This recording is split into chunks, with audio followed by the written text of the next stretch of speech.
Okay, everybody. Thank you for your patience. I am going to go ahead and get started in the respect of everyone's time. I like to give a few minutes to let people pile in here, but it is officially 4:03 according to my time, and we will get into the material.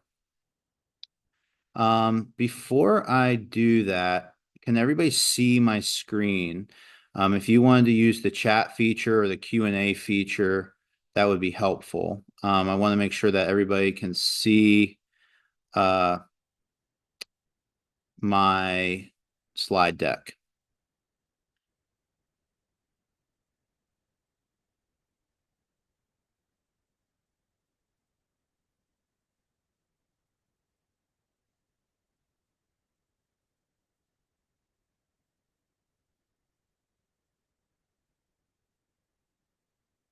And is audio coming through?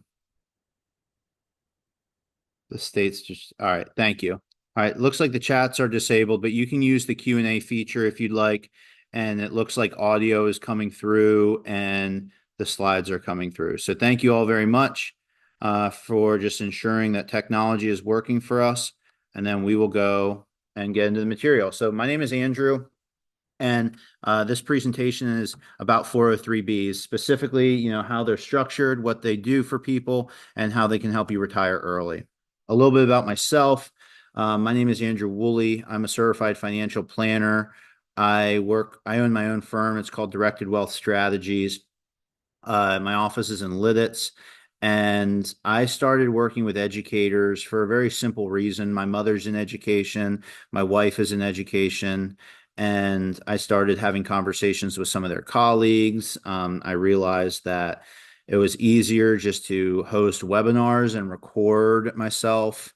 And that gives a little bit more scale to the conversations I have because teachers tend to have different scenarios, but relatively the same types of retirement plans. And so that's why I, started doing this in webinar format.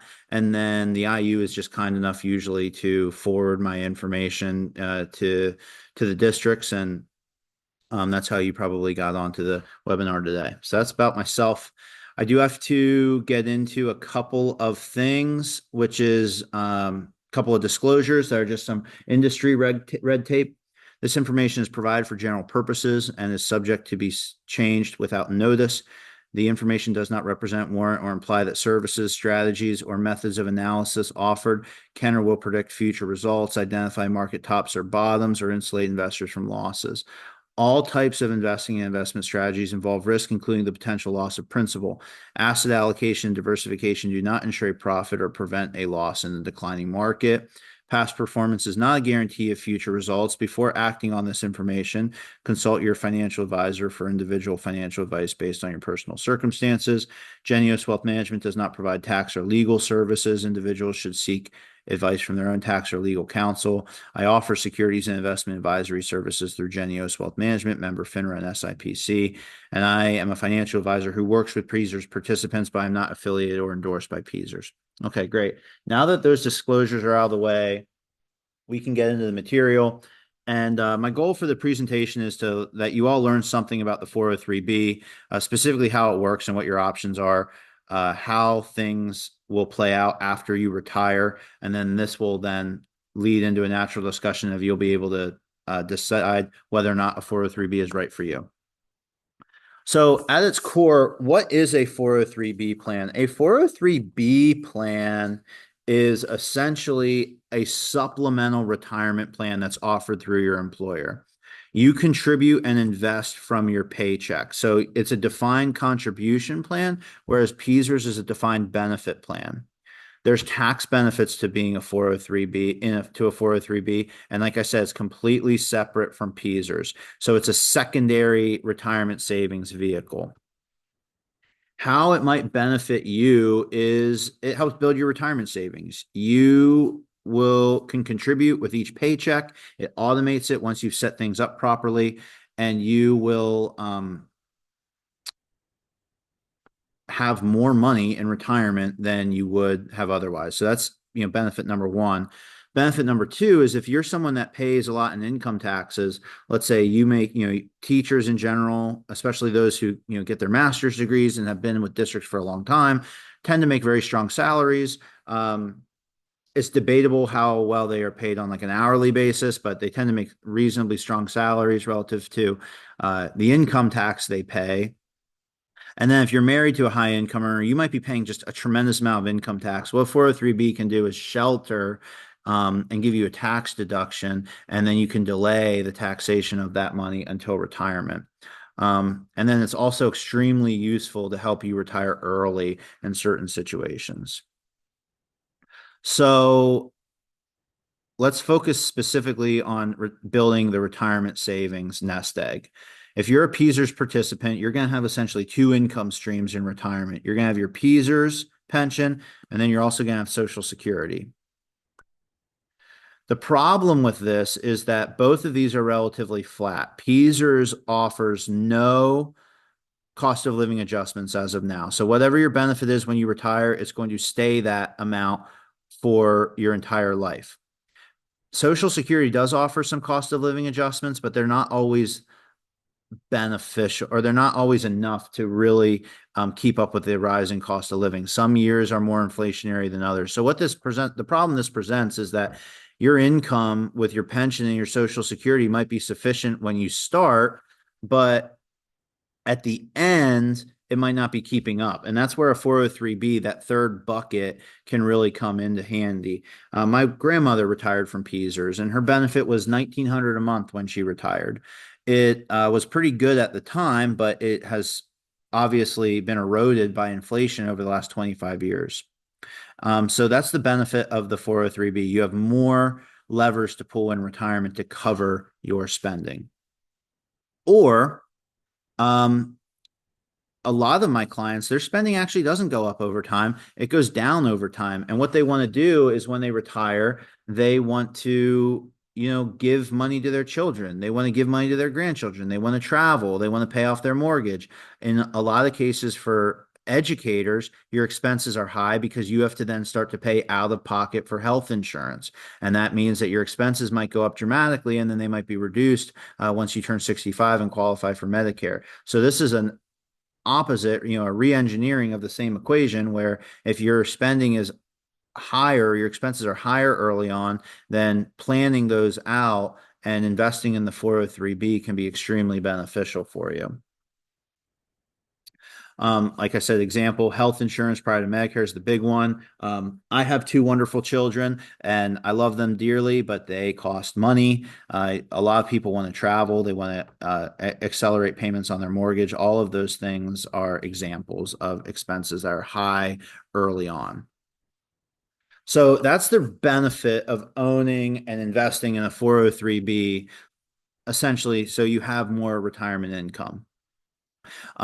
There is also tax advantages to the 403B. So the retirement income standpoint is the decision and the benefit to, your future self, but your current self right now, there's some tax advantages, primarily if you invest in a pre-tax 403B. So if you're one of those people that are in a very, very high income bracket, well, you can reduce your income by putting money into a 403B. Those contributions receive a tax deduction. The cost of doing that is that the withdrawals on the other end, when you're in retirement, are then taxable as income. But that's okay if you're going to be in a lower tax bracket in retirement. What I mean by that, let's say you're in the 22% bracket now, and you will be in the 12% bracket later. It makes sense for you to defer some of your income and then withdraw it when you're in a lower tax break. So that is an advantage. The caveat to the pre-tax options is you must take withdrawals at some point over time. Those are subject to the current required minimum distribution rules. If you, however, want to go the other way, and there's also a Roth 403B, which is you can make contributions that are not tax deductible, but then your withdrawals are tax-free in retirement.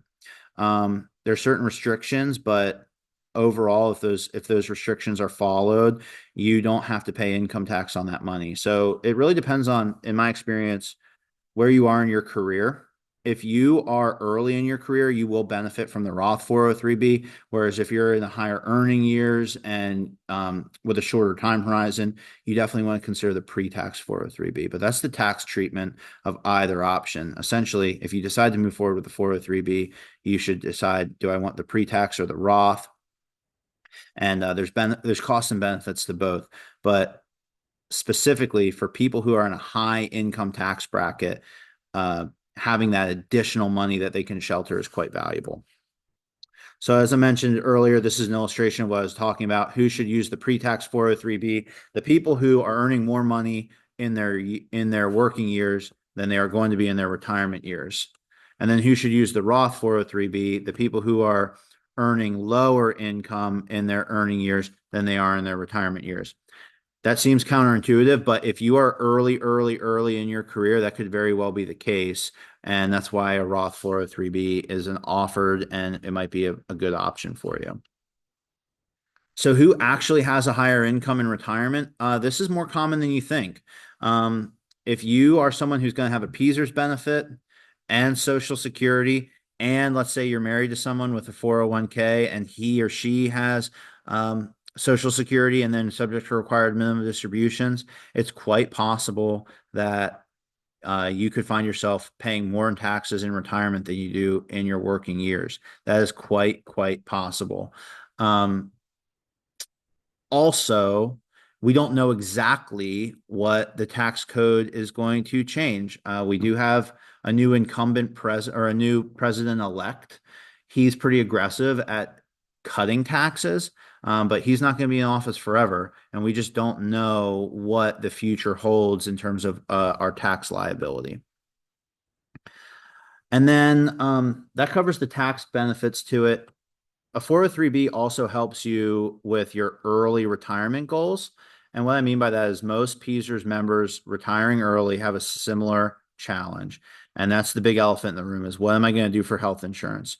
Let's say you're somebody who's interested in retiring at 55 and you take your early retirement. That's 10 years before you're eligible for Medicare. So that could be quite a lot of money that you have to pay out of pocket if you want to retire early, and there's a tremendous cost to do so.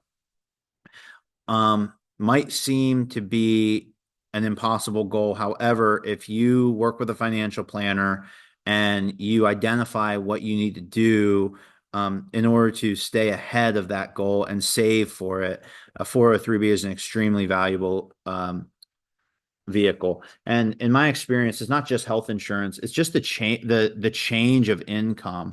And as I've continued to work with more and more educators, you find that in education, you're on quite a professional island where let's say you do put 20, 25, 30 years in the system and you're ready to go, or even let's just say you don't want to necessarily take your pension, but you want to stop working in education. Um, that can be a very intimidating endeavor, especially if you go out and your degree is in education and you have to start entry level somewhere else. That's a significant pay cut. Well, a 403b is available to help supplement if you decide even if health insurance isn't that big of a problem, just maybe potentially earning less income as early as your 50s is an intimidating thing. And having a lot of money in a 403b account usually gives people a greater sense of confidence to make lifestyle decisions like that. So, anyway, moving on. The reason a 403b can help you retire early is because of something called the rule of 55. So there is no 10% IRS early withdrawal penalty from using a 403b before you're age 59 and a half. Most IRAs require you to be 59 and a half, whereas a 403b only requires you to be age 55. So let's say you retire from Peasers before reaching Medicare, and you're at least 55 years old, then the 403b is available to you without penalty, whereas any other IRAs you might have would be subject to penalty. So that's why it makes sense to have enough in the 403b to cover those gaps. What are your options after retirement? Well, your money in the 403b is 100% yours from the first dollar. There is no vesting period with the 403b like there is with Peasers. It's 100% yours. So my advice is typically to, once you retire, keep it in the 403b, especially if you're going to use the rule of 55. You want to roll, then once you're over the age of 59 and a half and the rule of 55 is neutralized, you can roll it into an IRA or a Roth IRA. You can combine it with your Peasers lump sum. I see that a lot where people typically need a 403B in order to receive their sick day payout. Um, and they're also going to take the lump sum from Peasers. Well, that's one account that you can collapse both dollars into. And just for efficiency purposes, you don't need extra money floating around in different accounts. So that's helpful. You can convert the 403B to a Roth IRA later if that's what makes sense to you. My point in all of this is there's a lot of options. And most importantly, the money is 100% yours. You do not have to worry about vesting. So that summarizes for the presentation. It's only about 15 minutes long. I will be happy to hang out and answer questions. Or if you're looking for a complimentary consultation, go ahead and email me at adw@dw-strategies.com, and I would be more than happy to meet with you. In the meantime, thank you all very much for attending. If you missed anything, you can also email me. Like this session is being recorded. And like I said, I'm going to hang out for a few minutes if anybody has any questions.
Is there a percentage you recommend to withhold from your paycheck to go into the 403B? There's not a specific percentage. Most 403B providers are going to require at least $25 per paycheck. That's the minimum. But really, it just depends on what you need. And it's hard to answer that question because um, you might be saving for a big goal, you might be saving for a modest goal, and that would therefore determine how much to contribute. You also might be very conservative, not willing to take on risk, and therefore might not earn the same returns as somebody who's willing to, contribute and dollar cost average into the stock market. So it's really person to person. And depending on your tax bracket, if contributing a little bit more money gets you a tax benefit, that makes sense too. So again, it changes. I don't have a cookie cutter recommendation as to what's best for you. Um, it really depends on facts and circumstances. I will say the more money you contribute, usually the better the results tend to get.